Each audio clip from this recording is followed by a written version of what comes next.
Hello everyone, I'm back today with the fifth session of our 10-day C programming course. Please do watch the previous videos if you haven't. Hope all of you had worked on the basic problems which I had mentioned yesterday. Today's session won't be mostly theoretical since we have a programming session also. Now let's learn about the topic of the day, which is tokens in C. Tokens are the fundamental building blocks of a program. To understand this better, let's consider an example. You're making some coffee for yourself. So what are the ingredients that you would use? You would use some water, milk, coffee powder and sugar. And some people, they might even add some cream into it. That's totally up to you. So here, with these ingredients, you get to make a perfect coffee. Now, in the same way, to write a program, you'll have to make use of some things so that you'll get the output as you have desired or as you have planned. So, these things which help you to write a program or the things which you use in a program to get the right output is called a fundamental building blocks, that is the tokens. Now, once we move deeper into this topic, you'll understand it better. So, there are different types of tokens. Tokens are fundamental building blocks of a program. That is, using these building blocks, we write a code or we write a program. Now, the different tokens are keywords, literals, identifiers, punctuators, and keywords. Now, let's see each of these topics one by one. Now, let's see what are keywords. Keywords are predefined reserved words used in programming that have a special meaning, that conveys a special meaning to the compiler. Now, to understand this better, let's take an example. In every language, for every word, in every language, every word will have a certain meaning. So, anyone who knows the language will understand the meaning also automatically. So, in the same way, there are some words in programming, there are some words in C that conveys a particular meaning to the compiler in C. So there are around 32 keywords and they are given below. You don't have to by heart all of them. Just for your understanding, I've included it here. Definitely you can recognize the double, which was a data type, double, int, struct, else, long, and we have also used char and all of these. Void also, we have used void also. So these are some of the keywords which is used in C. Keywords are predefined reserved words used in programming that have special meaning to the compiler. That is, once this, see, when I use int, the compiler will understand, okay, the person who's writing the code is trying to tell us that maybe they are going to use an integer value. So in the same way, each of the words mentioned here, they specify a particular meaning, they convey a particular meaning to the compiler. Such kind of words are called keywords. See here, there is an example of it. Example also, int money. Int money means money is a variable which will contain an integer value. Now let's see what is identifiers. Identifiers, they are variables. That is, see, we used a variable, we used b variable, any variable. The variables which we use are called identifiers. Now each program element in C programming is known as an identifier. They are used for naming variables, functions, array, etc. That is, for see, we used arrays and all the names given to these. We can give names for variables. That is A, B, C, all of those. And functions also. When we are using a function, we can give a name to them. These names, and for arrays also, we can give name. For structures, we can give name. All these names are called identifiers. That is, we use it to identify a particular variable. Now, these are some of the rules. These are user defined names. That is, we fix a name for the identifier. Now, we fix the names, and also it should consist of only alphabet, number and underscore. So when we are giving a variable name, it should not contain any special characters. The condition is it should only contain alphabets, numbers or underscore. So identifiers name should not be the same as keywords. So this is the thing, since keywords are used to convey a special meaning to the compiler. Identifiers, whereas it is the name we give to a variable. That is, remember, I gave int a. So a is a variable name. We can, instead of giving a, I can give something else. It can be b, c, d, or I can give myself as the name of the variable. Now these are the naming Rules for naming C identifiers. It must begin with alphabets or underscore. That is, a variable name should never begin with a number. Just make note of these because you'll have to remember this. And variable name should never begin with a number. It must only begin with alphabets or underscore. It can start with a capital letter or a small letter. It's totally up to you, but it shouldn't start with a number.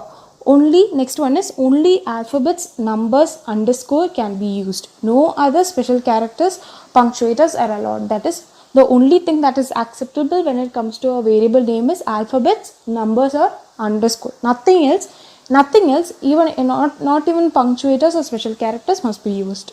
Now next is, it must not contain white space. That is, it must not contain a tab space. That in the name it must not contain a tab space, or it must not contain enter, or it must not contain a simple space. That is what white space means. We saw it in the other topic. Carriage return, tab space, normal space, all of these it includes in white space. The variable name should not contain that. Then the next one is, it should not be a keyword. Make sure the name of the variable that you are given is not a keyword. That is, it should not be something like int or double. That is, it is a keyword which conveys a special meaning to the compiler. So make sure you do not use such kind of names while naming your variable. Next, it should not be a keyword. Okay, that's done. It should be up to 31 characters long. Try to keep it less than or equal to 31 characters. That is the name you give it to a variable. Do not make it more than 31 characters. Try to keep it short. Also, the thing is, when you're writing a code, if you use a very long name, it's going to be tough, because once you start typing, you will have to type the whole name every time you try to access the value in the variable. So try to keep it short, but make it short in such a way that you'll understand what that particular variable does. That is, if you're writing a program to find the sum of two numbers, and in the first statement, what you're doing is you're accepting the first number. So try to name the variable like something like first num or num1, something like that, so that you'll understand. It will be easy for you to. It will increase the readability of the code. Now here there is a table which shows the difference between a keyword and the identifier. Let's go through that. Keyword is a predefined word, whereas identifier is a user-defined word. Predefined means it's already given. That is, we have nothing to do. Along with C, it is already given. Whereas identifier, we fix the names for the variable. Now in keyword, it must be written in lowercase. So any keyword is always in lowercase. Please understand, any keyword in C is in lowercase. And identifier, it can be written in both lowercase and uppercase letters. That is, when you're writing a variable, when you're creating a variable, the name of the variable can be given as capital A or small a or anything. It's totally up to you. Now, keyword is a combination of alphabetical characters. That is, keyword will only contain alphabets, whereas in identifier, it is a combination of alphanumeric characters. That is, it will contain alphabets as well as numbers also. Also, we can include underscore in the variable name. Now, in a keyword, it does not contain underscore character, whereas in identifier, underscore is possible. That is, we can add underscore while naming a variable. Now, the next one is strings. Let's see what a string is. A string is an array of characters ended with null character. Remember when I told you about arrays yesterday?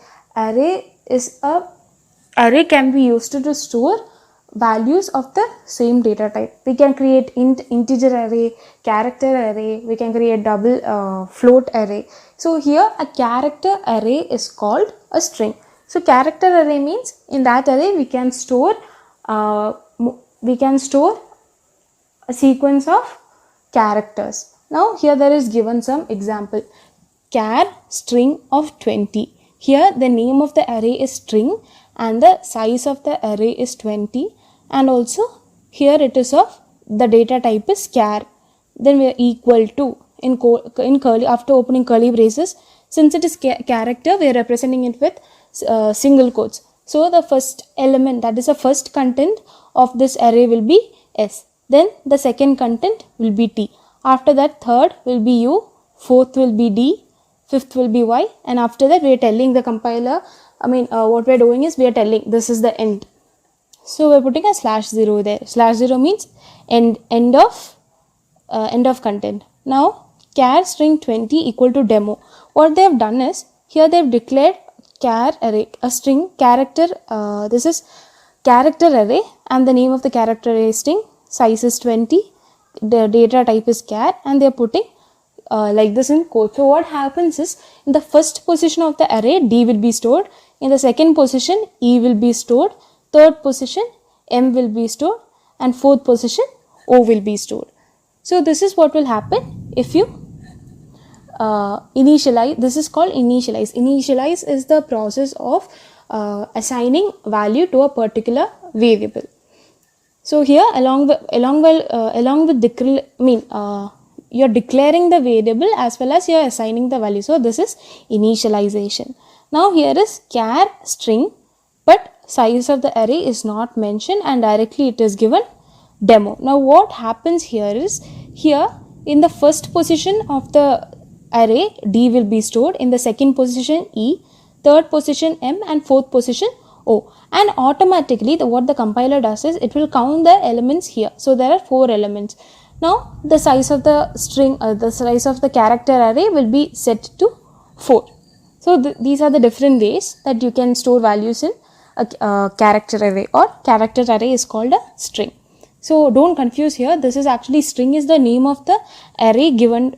String is the name of the array here. You can give it as S, or you can give it, you can declare the name of the character array as your name itself. It's totally up to you. You can give any name. It's just a variable. Now we have punctuators. Punctuators are the different sets of symbols, or you can say it is kind of symbols that is being used here.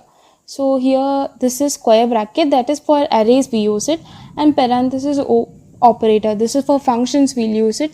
Braces for giving values. Remember here in the, see here we have used the bracket. Also after the starting of the program we have given curly braces. Now equal to sign, it is for assigning a value, and then we have comma. These are just the operators that is used. There is colon, there is semicolon, star, that's asterisk, and then we have quotes, single quotes. So these are just, I've just given it here, punctuators. Now let's see. So here please make note of this.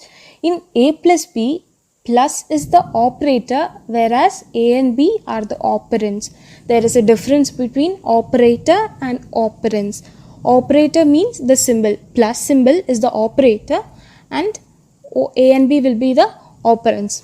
Now let's see what are operators, what are the available operators in C. So an arithmetic, first is arithmetic operators. Arithmetic operator performs mathematical operations such as addition, subtraction, multiplication, etc. on numerical values. That is just plus, minus, then you can find the quotient, you can find the remainder. All these operations are done using arithmetic operators. Now here plus means it is an operator used to find the sum. Minus means it is an operator used to, these are basics, you guys know it already. Minus is used to find the difference, whereas asterisk, star, it is used to find the product of numbers, and slash, here there is a slight difference. When you give 3, when you ask the computer to print the value of 3/4, that is 3 divided by 4, here like, okay, we'll see more concepts of it. When you're applying 3/4, you'll get the quotient when you divide the number 3/4. Please make note of that. That is, when you divide a number by another number, you will get the quotient. The output will be the quotient. And when you use modulo symbol, that is, if you use 3%, I'm referring to the percentage symbol as modulo. If 3 modulo 4, if you perform that particular operation, the output will be equal to the remainder you get when you divide 3/4. So slash will give you the quotient, whereas modulo operator will give you the remainder. Please make note of that. This is something new. And next we'll go to the assignment operator. Assignment operator means it is equal to symbol, that symbol which is used for assigning a particular value to a variable. Now see here there is example a equal to b, same as, okay, here what happens is, first symbol is equal to symbol. A equal to b means the value stored in b variable will be stored in a value, so that later when you check, the value in a will be equal to value in b. So then there is plus equal to. Plus equal to means when you do something like this, a plus equal to b, it is same as a equal to a plus b. See here, instead of giving a equal to a plus b, it will be enough for us to just give a plus equal to b. We will be looking into more programs regarding these. This is just for the introductory part. We will definitely go for the program part. Now next is minus equal to. So think what would be a minus equal to b. A minus equal to b means a equal to a minus b. So in a, we will store the value we get after reducing b from a. So here a minus b will be stored in a. Now we have asterisk equal to, that is a star equal to b. So the value we get after multiplying a and b will be stored in a. Next is slash equal to, a slash equal to b, which is equal to a slash b. Now what happens here is, the value which we get after dividing a by b, not the value, the quotient which we get after dividing a by b will be stored in the variable a. The value in the right side of the assignment operator, that is equal to, will be stored in the variable in the left side. Then we have modulo equal to. Modulo equal to, remember modulo is a symbol used to get the remainder, whereas slash is the symbol used to get the quotient. Now a modulo equal to b means a modulo equal to b is same as a equal to a modulo b. Now the value which we get when we divide, the remainder which we get when we divide a by b will be stored in a modulo b. Let's consider a to be 5 and b to be 4. Now when we divide a 5 by 4, the quotient will be 1, whereas the remainder will also be 1. So here the value stored in a will be 1, because when we divide 4 by 5, the remainder will be 1. So here we will get 1 as the value in a. These are the assignment operators in C. Now let's see what is the logical NOT operator. These are the logical operators in C. There is NOT operator, AND operator and OR operator. Most of these will be used when we are using conditions. So there might be some problems, like you print 1 only if the input is greater than 100 and the number is an even number. So in such conditions, we will have to compare, we have to check both the conditions, and if both are true, we will print true. In the same, so here let's just consider an example. We will just see these concepts and then I will explain more about it. So logical NOT operator. This operator is used to negate the result of a relational expression. It's going to be a little bit, let's forget about it. We'll see the example here. So 100 greater than true. Is it true? Not 100 greater than 2, 2 greater than 100. It is actually false. But then when you give the NOT operator, that is this exclamatory mark, when you give the NOT operator to this, it becomes opposite of false. So what is opposite of false? True. So the output will become true. Here in the same way, 100 greater than true, it's actually true. But then here outside you have the exclamatory marks, which is the NOT operator. So opposite of true will be false. Therefore the output of this one will be false. So that is given here. True is actually represented by 1 and false is represented by 0. So if in that is, if you apply NOT operator to 0, or that is if you apply NOT operator to false, you will get true, which is 1. If you apply NOT operator to 1, which is true, you will get 0. 0 is false. Please make note of it. 1 means true, 0 means false. So NOT of 0, 1. NOT of 1, 0. That is NOT of false is equal to true, NOT of true is equal to false. Now we'll see what is logical AND operator. Logical, first here we'll check this. Let E1 equal to 0, E2 equal to 0, then E1 and E2. That is, see here, 0 0 0, 0 1 0, 1 0 0, 1 1 1. Now you can check where there is 1. 1 is only 1 when both the inputs are 1. That is, let us consider E1 and E2 to be input. So when we apply 1 and 1, we will get the output as 1. When we apply 1 and 0, we will get the output 0. When we apply 1 and 1, we will get the output 0, 0 and 0, 0. So you can consider the AND operator to be something like a multiplication. So when we multiply 0 and 0, you will get the output 0. When you multiply 0 and 1, you will get the output 0. When you multiply 1 and 0, you will get the output 0. When you multiply 1 and 1, you will get the output 1, where 0 stands for false and 1 stands for true. So let E1 be a condition and E2 be a condition. Let's take something like 100 greater than 101, 100 and 101 greater than 102. These two conditions are true, right? That is, first condition is also true, second condition is also true. So definitely the whole condition is true. But let us take something like 99 greater than 100 and 99 greater than 1000.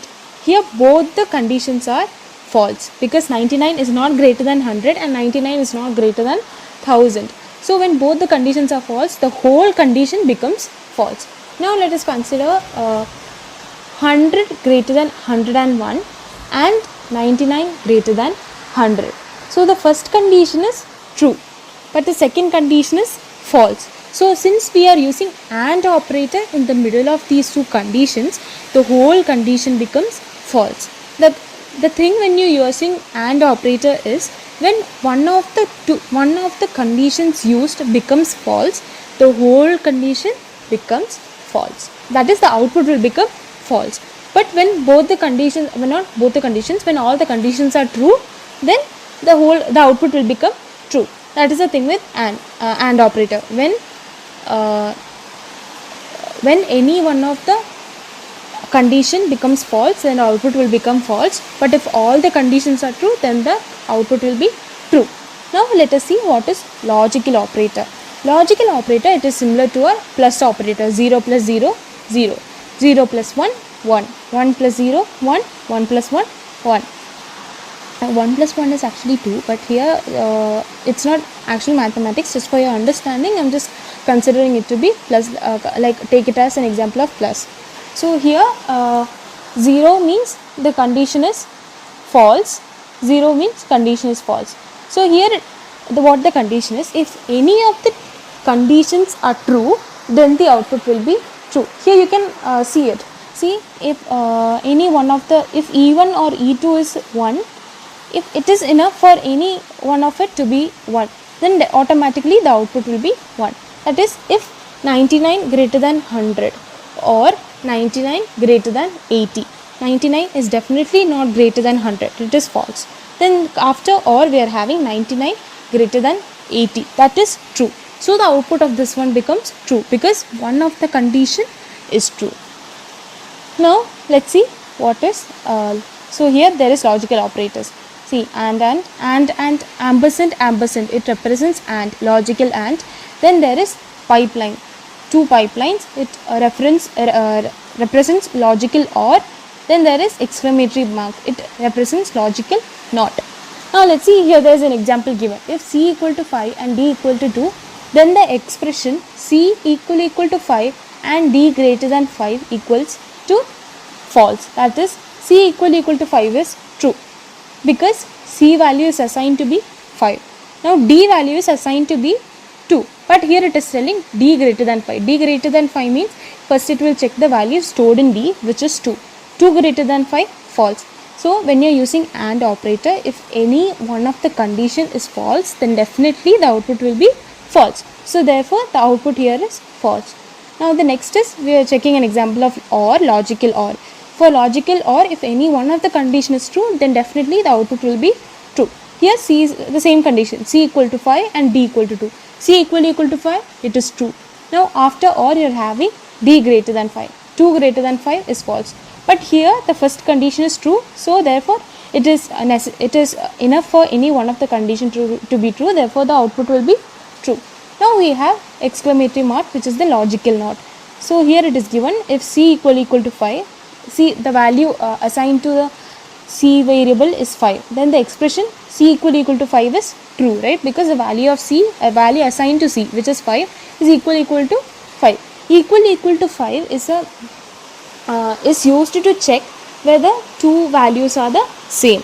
A single equal to symbol is used to assign a value to another variable, whereas the equal to, two equal to symbols are used to check if two values are the same, or if two variables contain the same value. So here they are checking if the value in C is same as 5. It is true, right? But there is an exclamatory mark which represents not of true, that is opposite of true. So therefore the output will be 0, that is false. Now we have the comma operator. So here there is given an example, int a C equal to 5 comma D. We can, here what they have done is, all these variables are of integer type. Instead of giving it in a single line, they could have given it in different lines, like int a semicolon, int C equal to 5 semicolon, int D. But there again you have to for declaring, for the same thing can be declared here in a single line. So here that is done using comma. So first variable we have declared it, and after that comma. Then next variable which we also need to assign a 5 to it. After assigning 5 to the variable C, again comma, then D semicolon. In the same way, you can include as many variables as you want there. Like you can, it's totally up to you. Like you can include any number of variables you want in your code. You can add any number of input statements in your code. You can add any number of output statements in your code. You can add any number of functions. You can add any number of variables. Everything is totally up to you. There is no limitation when it comes to that kind of things. But when it comes to naming of a variable, you have to check there is a certain rules, and also when it comes to the syntax of the code, there is certain rules which you have to follow. Otherwise, you won't be getting the right output. Now, let us go see what is the size of operator. See, size of it. From the name itself, it's you can understand that it is an operator used to find the size. So the size of operator will let you know the amount of memory occupied by a particular variable. So here let's see, okay, we'll see the program of it definitely. Now here there are naming rules for naming a variable. We have already gone through it. Remember when I told you about escape sequences yesterday, that is, it cannot be represented. So we are using a combination of characters. So here \A means alarm or beep, \B is used to represent backspace, \F is used to represent form feed, \N new line, that is going to a new line, \R carriage return, \T tab, \V vertical tab, \\, it represents backslash. Now single quote, double quote. See, you might be thinking we are already giving double quotes, but why is it given here in escape sequence? The thing is, inside printf, when you are using inside double quotes, when you print something, it is directly being printed to the screen. But when you give double quotes, if you want to print double quotes, you cannot do it, because what the compiler does is, when it sees double quotes, it thinks, okay, directly what the compiler does is, okay, there is double quotes, so let us go see what is inside the double quotes.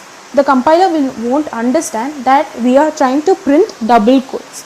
So in such situations, what you have to use is, if you have to print a double quote, inside double quotes, what you have to do is, you have to put a \, and then you have to put double quotes. That is inside double quotes. Please make note, if you have to print something, what you have to do is, you have to always put it inside the double quotes. So if you have to print double quotes on the screen, then what you have to do is, inside the double quotes, put a \, and double quotes. So when you do it, the output will be double quotes. The thing printed on the output screen will be double quotes. In the same way, for single quote also you can do it. Then for question mark, to print question mark, you can use slash backslash question mark. Then octal number, to print an octal number you can use backslash nnn. For printing a hexadecimal number you can use backslash xhh. For printing null you can use backslash 0. Not just for printing, for assigning values also you can do the same.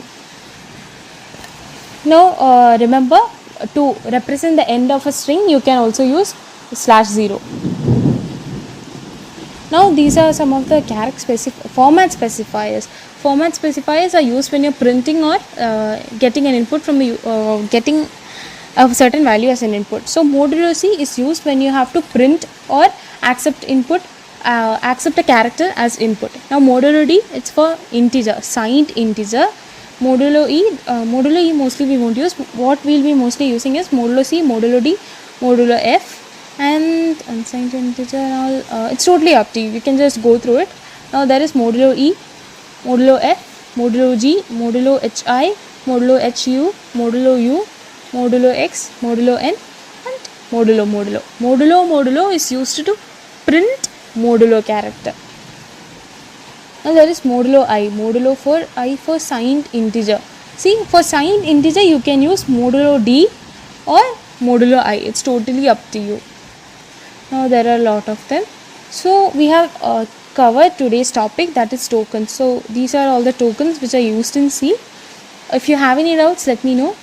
And now let's go through some programs here. So this is a screenshot of a program. So here what I've done is, okay, there is something here, modulo LU. Let's see what that is. Modulo LU means unsigned integer.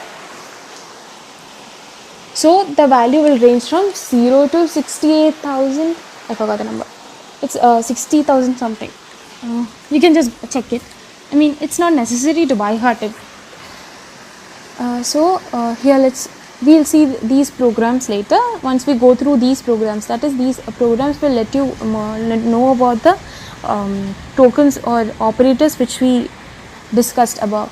Now here see, we have declared include stdio.h. It is a preprocessor comment. Preprocessor comment means it's a comment for the preprocessor. The preprocessor, once all the preprocessor comments starts with hash. Now what the preprocessor will do is, it will include the header file, that is, it will include the header file stdio, that is standard input output, into this code, because we are using the printf function which is found inside the header file is a standard input output. Next here we have int a. Int a means a is a variable or identifier which is used to store an integer value. Float b will store float value. C means it will store double value. D is a variable used to store character. Now we are printing size of each. Size of is used to print the amount of memory occupied by each variable. Now a is a integer type. So you can see here integer type is given as 4. Actually it depends upon the systems. Here it is given 4, and for B, that is float, it is given 4 bytes. For double C, it's given 8 bytes, and for char it is given 1 byte. That is, when you declare an integer variable, the size allocated for that variable will be 4 bytes. When you declare a float variable, the memory allocated for that particular variable is 4 bytes. For double it is 8 bytes, and for character it will be 1 byte. Now let's see another program. Here the same thing. I won't be explaining much of these. See, int main is used here. Since int main is used, we are returning a value. Here we have int a equal to 9, b equal to 4, and c is not assigned any value. Okay, see here in the next line we are assigning a plus b. So a equal to 9, b equal to 4, the value assigned to b will be, the value assigned to c will be 13. So here they are printing a plus b equal to modulo d slash n. See here they are printing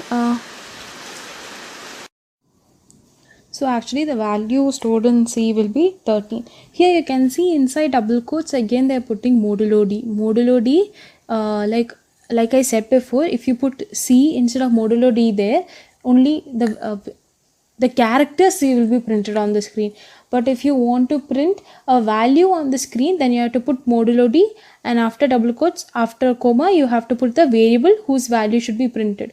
So here when you put modulo D, the after comma you can see that variable C is kept here. So the value stored in C will be printed after a plus b equal to. So you can see a plus b equal to 13. In the output first line, there is a plus b equal to 13. And then there is slash n. Slash n means go to the next line. Then C equal to a minus b. A value is 9, b value is 4. So in C, 9 minus 4, 5 will be stored. So the output a minus b equal to 5 is. Next, C equal to a slash b. That is the quotient you get after dividing the value in A by the value in B. That is 9 by 4. The quotient will be 2. So you can see there a by a slash b is equal to 2. You get the quotient. Next is C is equal to a modulo b. That is you get the remainder when you divide 9 by 4. The remainder will be 1 because 4 2s are 8. 9 minus 8 is equal to 1. So the remainder is 1. So remainder when a divided by b equal to 1. This is the first program. Hope you have understood. These are the arithmetic operators. Next we will see about the assignment operators. So there is preprocessor directive, then there is int main which denotes the starting of the program, then there is initialization. Int a equal to 5, that is they are assigning a value to the variable when they are declaring the variable itself, and then there is another variable C which is of integer type. Next, what they are doing is C equal to a means the value stored in A is given to C, that is a is equal to 5, so 5 is stored in C now. Now C is equal to modulo D C, that is they are printing C is equal to 5, the initial value of C. Then C plus equal to A. C plus equal to A does the same functionality of C equal to C plus A. Value of C is 5, value of A is 5. So in C they are storing value of C plus value of A. That becomes 5 plus 5, 10. Now the value stored in C is 10. So here you can see C is equal to 10. Next is C minus equal to A, which is similar to C equal to C minus A. Value of C is 10, value of A is 5. 10 minus 5, 5. So now the value stored in C will be 5. Here you can see. So this is the third line, C minus equal to A, printf C. So here it is, C is equal to 5. Next is C star equal to A, which is similar to C equal to C star A. Now star does the functionality of multiplication. For multiplication we are using star. C value is 5, A value is 5. Yeah, C value is 5 because in the previous step we did C minus equal to 5. So therefore the value of A and C will again become 5. Now what you have to do is you have to multiply the value stored in A and C and store it in C. So 5 into 5, 25. 25 is stored in C and that is printed. Next is C slash equal to A. That is you have to divide the value in C by the value stored in A and you have to print the quotient. So that will be 25 divided by 5. The quotient is 5. Here you can see C is equal to 5. Next is C modulo equal to A. That is you have to C equal to C modulo A. You have to divide the value stored in C by the value stored in A and you have to print the remainder. Since 25 is a multiple of 5, the remainder will be 0. Therefore, the value stored in C is 0. These are examples of assignment operators. If you want, you can work out on more examples. Now, these are relational operators. Relational operators will check the relation between two. So, here you can see modulo D equal to modulo D is modulo D. Now, here they are going to give print the values of 3 numbers. So, here it is first modulo D will be A, second modulo D will be the value of B, then modulo D will check, that is A equal to B. It will check if A is equal to A, value of A is equal to value of B, and if it is equal it will print 1. If it is not, it will print 0. 1 represents true, whereas 0 represents false. So here a value is 5, b value is 5, c value is 10. So here it is modulo d equal to modulo d is modulo d. So that is a value is 5, 5 equal to b value 5, 5 equal to 5 is a equal to b, 5 is equal to 5. It is true. Value stored, because value stored in a and b is same. So definitely the output is true. That is 5 equal to 5 is 1. 1 represents true. Next is they are checking if a and c are equal. See here, a, c, a equal to c. First it will print the value stored in a, then it will print the value stored in c. That is, first they will print the value stored in a equal to, then the value stored in c is, then they'll check this condition, and they'll and the output of this is printed out here. A equal to c. Value stored in a is 5, value stored in c is 10. It's not equal. So therefore the output will be 0. Next is modulo d, that is they are checking if a, b, a greater than b. First they'll print the value of a is, that is 5 greater than 5 is true or false. So here 5 greater than 5, it is false, because 5 is equal to 5. Now that is false, so the output is 0. Next is a comma c, a greater than c. They're checking if a is greater than c. A value is 5, c is 10. 5 greater than 10, it's false. So output is false. Wait, a greater than c. 5 greater than, yeah, it's false. Next is a less than b. A less than b means 5 less than 5. It is false. So the output will be false. Here again, a less than 10. It is true. You can see here 5 greater than 5. That is a less than b is true, is false. Then a less than c is true. The next one is using not operator. Not equal to.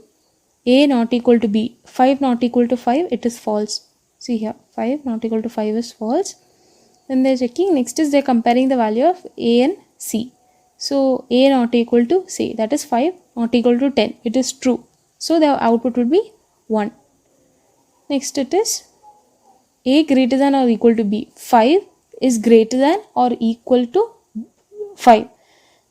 Here you can see the greater than symbol and equal to symbol. It represents, it can be either greater or equal to. This means it is either less than or equal to. 5 greater than or equal to b, 5, it is true.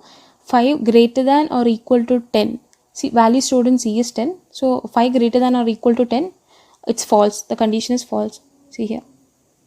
Then you have a less than or equal to 5. It is true, because value stored in a is 5, value stored in b is 5. 5 less than or 5 less than 5 equal to 5. It is true. 5 equal to 5 is true there. So the output is true. That is 1.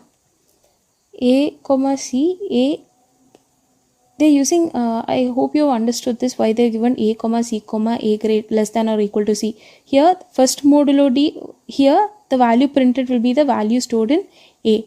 Here the value printed will be the value stored in c, and here the value printed will be the output of this output after checking this particular condition, that is 5 less than or equal to c. It is true, because 5 is a number which is less than c. It is true, therefore you get true. Now we will see which is using a program which is using logical operators, that is and, or, not. A value is 5, b value is 5, c value is 10, and then we have also declared another integer variable which is result. Now result equal to a equal to b and c greater than b.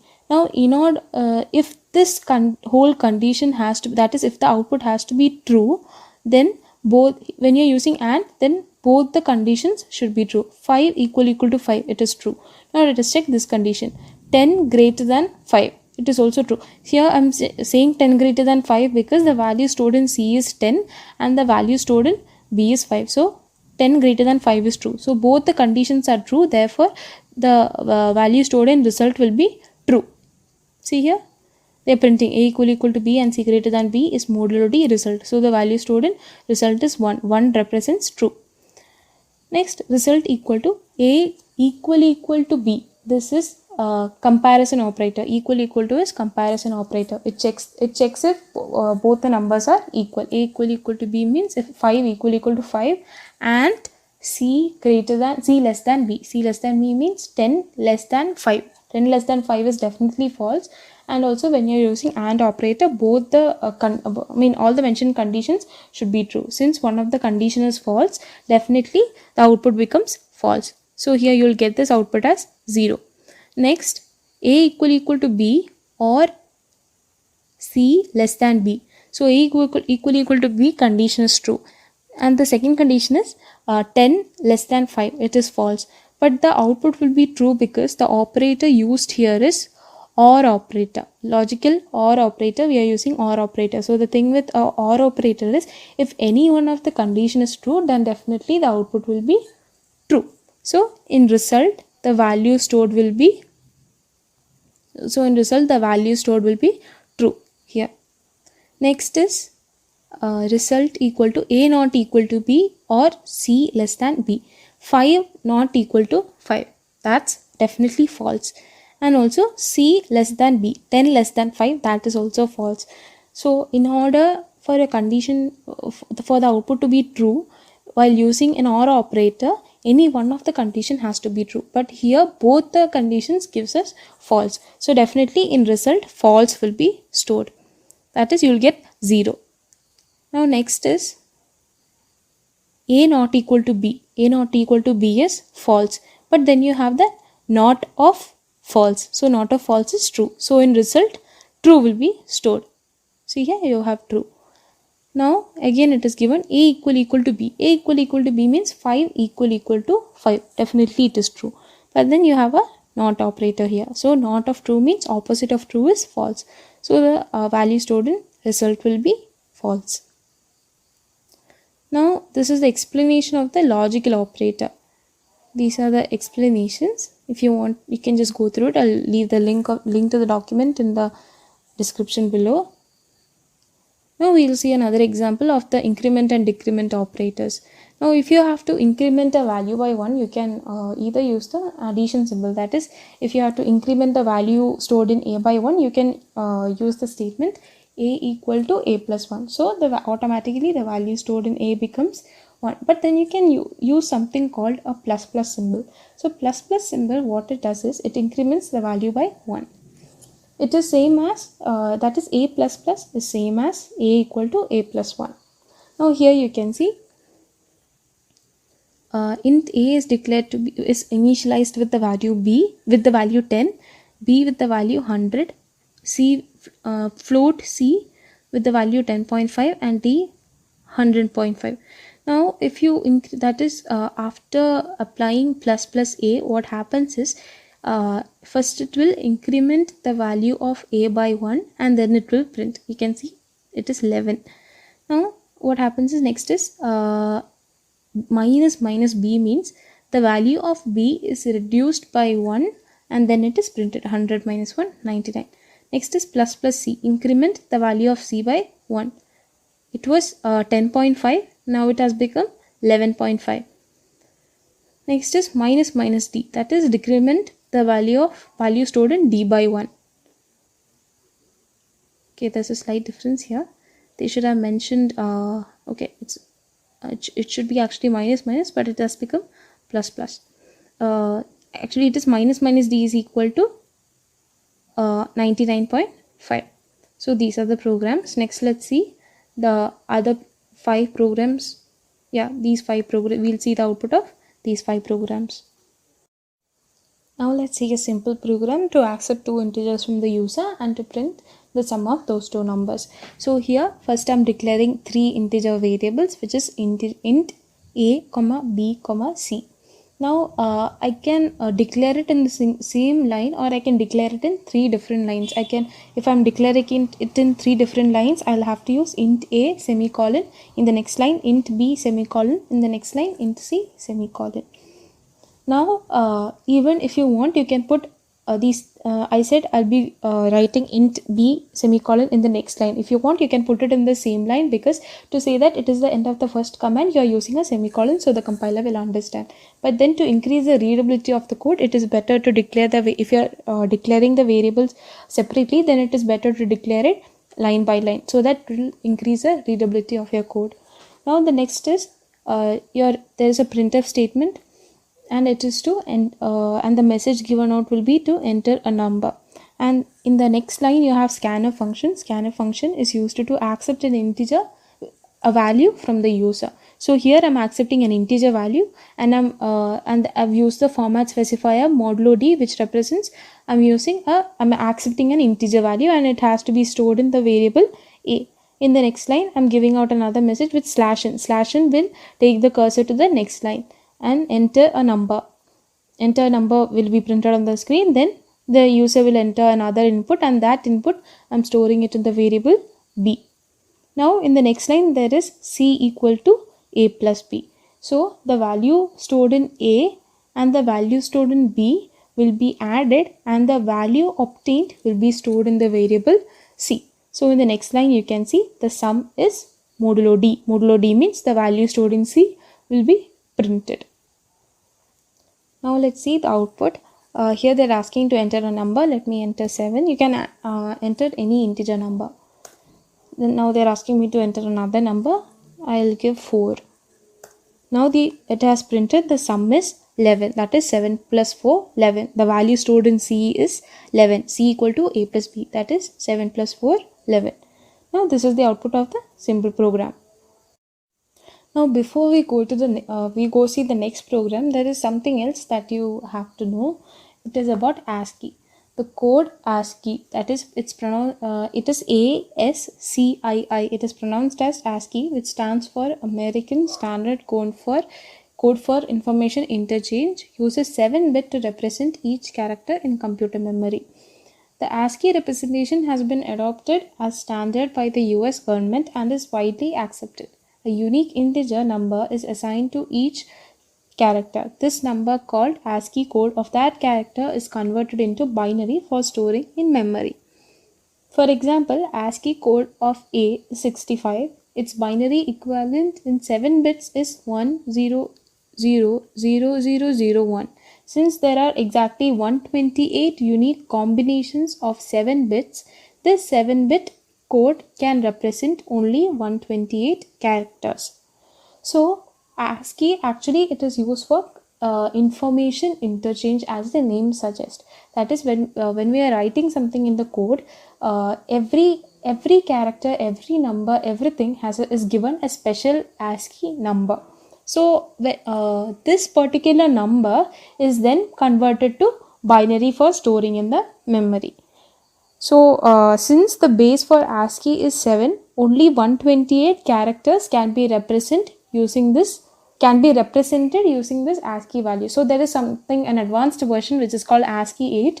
It is called extended ASCII. It uses 8 bits for each character and can represent 256 different characters.